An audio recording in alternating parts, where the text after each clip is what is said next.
Eu entrevisto o professor Roberto Mangabeira Unger, que está no Brasil para lançar, depois do colonialismo mental, Repensar e Reorganizar o Brasil, da editora Autonomia Literária. Ele trabalha também na campanha de Ciro Gomes para presidente da República e vamos tratar dos dois temas: Ciro candidato e depois do colonialismo mental. Professor Mangabeira Unger, vamos começar pela campanha de Ciro Gomes. O candidato Ciro Gomes tem algumas posições, digamos, ambíguas em relação à regulação da mídia e à democratização da mídia. Ele já disse: não está satisfeito, ligue o controle remoto.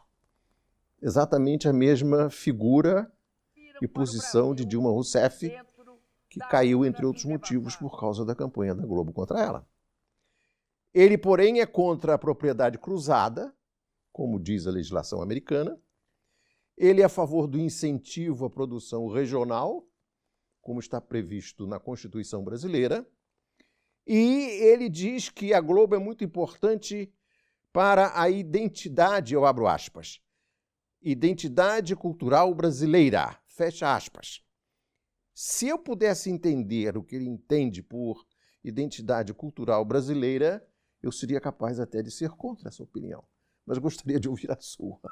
A posição de Ciro Gomes com respeito à mídia é que nós precisamos realmente aprofundar e diversificar as formas de acesso ao debate coletivo. Ele não defende a regulação da mídia. O que ele defende é uma proliferação de formas de propriedade nos meios de comunicação, que tenha por objetivo multiplicar as maneiras de participar do debate público. Do ponto de vista negativo, isto significa aprofundar a concorrência. Sim. E tratar com seriedade a legislação antitruste, a legislação de contenção da concorrência com respeito à mídia. Perfeito. E do ponto de vista positivo, estimular a diversidade de formas de propriedade nos meios de comunicação. Por exemplo, cooperativas de jornalistas. Não permitir que a voz pública seja dominada por um pequeno elenco de oligopólios. Esta é a posição. Professor, temos diante de nós um novo ambiente, com a massificação do acesso ao Google, Netflix, YouTube e todos esses oligopólios de origem americana. Neste ano de 2018, já é provável que a publicidade do Facebook e do Google sejam num volume de dinheiro maior do que a publicidade da Globo. Então, não basta pensar nos oligopólios brasileiros. Claro, há oligopólios globais. Isso. E por isso mesmo, um Estado nacional rebelde, como o nosso deve ser e será, precisa promover vozes alternativas. Ao promover as vozes alternativas, fazê-lo de maneira que aprofunde e não subverta a liberdade de expressão. Então, por exemplo, a China promove alternativas aos oligopólios americanos e até proíbe a entrada de diversos desses oligopólios americanos. Sim. Mas faz isto de uma forma que deixa a discussão nacional sob o controle despótico do Partido Comunista. Não é este o exemplo que queremos seguir. Nós queremos seguir o exemplo de um aprofundamento da liberdade de expressão. Isso não é regular a mídia. Isto é complicar o ambiente. Mais vozes, mais formas, mais instrumentos. É isto que nós queremos. Aumentar a gritaria. Afinal de contas, o que é o Brasil? O Brasil é o país no qual o sincretismo, a mistura de tudo com tudo, é ao mesmo tempo o problema e a solução. Nós vamos por aí. Professor Mangabeira, o senhor faz parte daquilo que o próprio Ciro Gomes chamou de o meu trio de ferro. O senhor, o economista Nelson Marconi, e o cearense, que foi secretário da Fazenda do Ciro e do Ciro, Mauro Benevides Filho. E o Nelson Marconi, recentemente, deu uma entrevista à Reuters, em que ele defende a entrada de empresas privadas no refino do petróleo. O senhor é a favor disso? Nós entendemos que a Petrobras tem um papel estratégico na construção do nosso projeto nacional de desenvolvimento. Especialmente na produção do petróleo, em todos os seus aspectos, que este papel estratégico do Estado brasileiro precisa ser mantido. Agora, há um debate no país, há um debate na campanha a respeito das maneiras de permitir a colaboração, a parceria com empresas privadas. E a campanha não tem ainda posição fechada a este respeito. O que eu posso dizer é que a participação das empresas privadas será sempre subsidiária e jamais se permitirá que ponha em risco este papel estratégico do Estado. Portanto, não devo esperar, e nenhum brasileiro deve esperar, que, como o Pedro Parente, o governo Ciro Gomes leve para o Conselho Administrativo da Petrobras um representante da Shell. Não cabe a mim tratar de pontos específicos que estão em debate. Claro. O mais importante é afirmar o princípio, o compromisso nosso com a reindustrialização do Brasil. E a manutenção nas mãos do Estado brasileiro dos instrumentos indispensáveis a essa dinâmica de qualificação produtiva. E a Petrobras é um desses instrumentos. Agora, aí nós temos um grande debate. Reindustrializar o Brasil. Qual industrialização? Esse é o tema. Esse é o tema mais importante do que a configuração da Petrobras. A mensagem da teoria do desenvolvimento no século passado foi a industrialização convencional, aquilo que chamamos o Fordismo industrial, como atalho para o desenvolvimento. O problema agora no mundo é o seguinte: a industrialização convencional, aquela que foi instaurada no sudeste do Brasil em meados do século passado, já não funciona como atalho para o crescimento, porque não é mais vanguarda.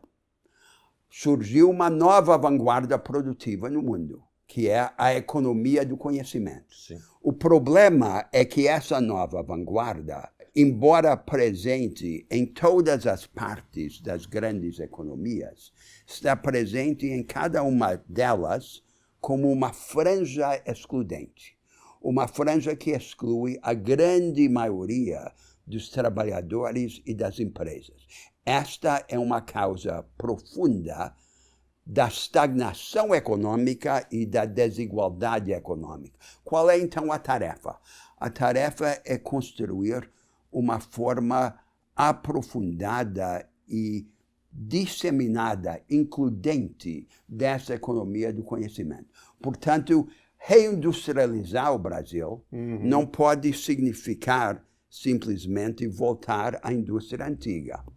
Nós temos no Brasil muitos dos atributos propícios a esta radicalização da economia do conhecimento. Uma grande descentralização de atividade produtiva, uma multidão de pequenas e médias empresas e uma cultura caracterizada por anarquia criadora. O problema é que a grande maioria de nosso aparato produtivo está empurrada para trás, para uma retaguarda, para um primitivismo de produção de práticas e de conhecimento.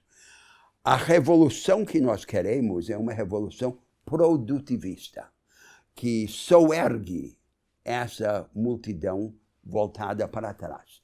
E este é o tema.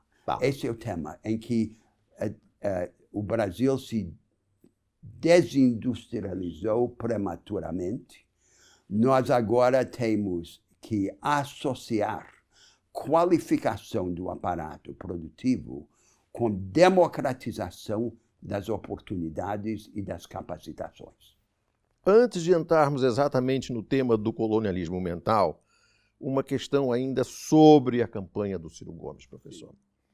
O Ciro tem feito acenos políticos a dois partidos que estão situados, segundo o espectro político do país, entre a extrema-direita e a corrupção deslavada, que são o PP e o DEM.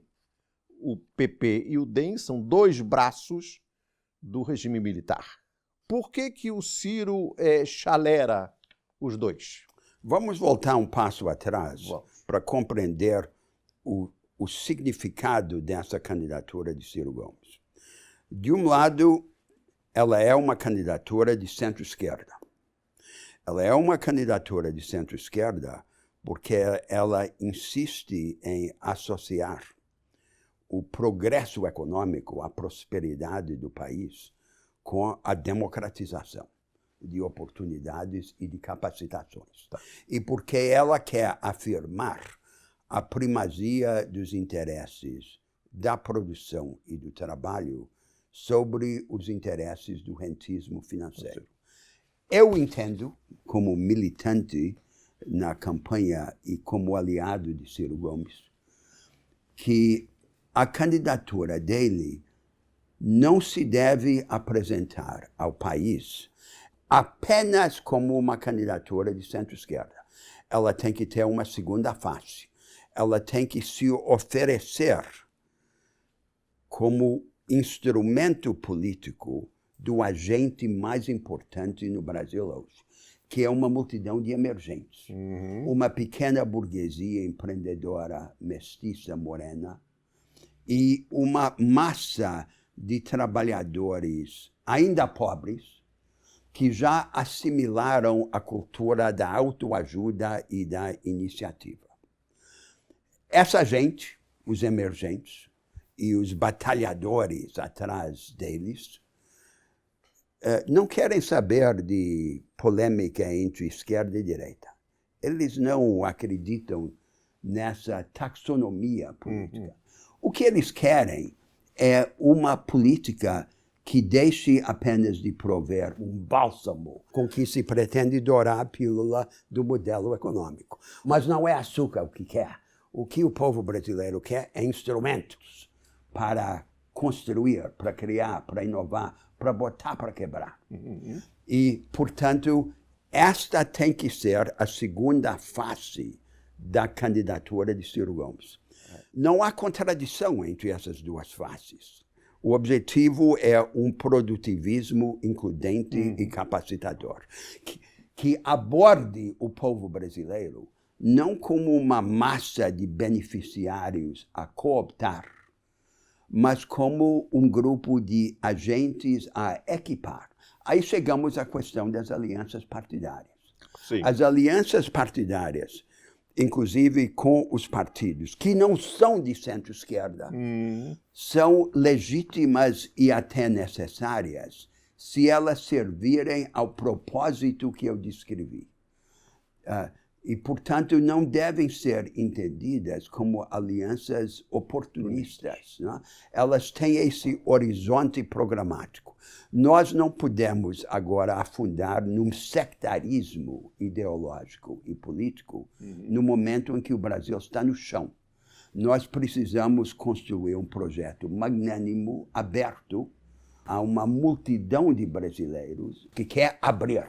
O Brasil está sufocado por um condomínio de corporativismos e o que o Brasil quer é um projeto de desenvolvimento baseado nas oportunidades e nas capacitações.